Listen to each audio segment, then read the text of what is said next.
নরম গরুর মাংস, সুগন্ধি বাসমতি চাল আর মশলার অনন্য মিশ্রণে তৈরি হয় কাচ্চি। তবে ভালো কাচ্চি চেনার উপায় কি? দেখতে যেমন হয় খেতে কি তেমন হয়? সো আজকে ভিডিওতে আমরা সেটাই এক্সপ্লোর করব। Hey everyone, this is স্পন্থর্মি।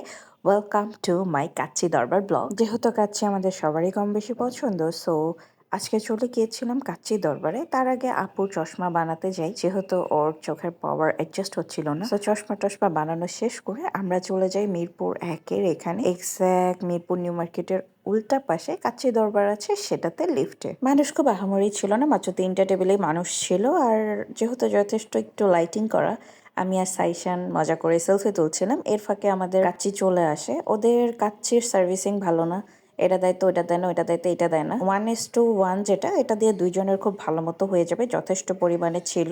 দুজন চাইলে একটা নিয়ে শেয়ার করে ভালো মতো হয়ে যাবে। শুরুতে ওদের বাদামের শরবতটা একটু টেস্ট করে নিচ্ছিলাম। পুরো চিনির গোলা, বাদামের পরিমাণ কম মনে হলো, খুব একটা ভালো লাগে নাই।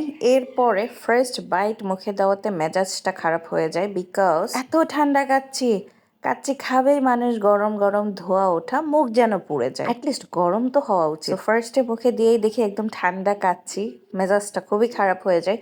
এরপরে দিলাম মাংসের বাইট। মাংসের টেস্ট মোটামুটি ভালো ছিল, বাট ঠান্ডা ঠান্ডা না, জমে উঠতেছিল না, খুবই বিরক্ত লাগছিল। স্পেস যথেষ্ট বড়, বাট ওদের সার্ভিসিং এর লোকেদের ব্যবহারের প্রতি বা সার্ভিসিং এর প্রতি অ্যান্ড কোয়ালিটির প্রতি আরো মনোযোগী হওয়া উচিত। ফেসবুকে এত ভালো ভালো রিভিউজ দেখে যাওয়ার পরে যদি এই ধরনের জঘন্য এক্সপিরিয়েন্স হয়, ব্যাপারটা খুবই কষ্টকর। সো গাইস, আজকে এতটুকুই। আবারও দেখা হবে নতুন কোনো ব্লগে, নতুন কোনো রিভিউ নিয়ে। আজকে আসছি, টাটা।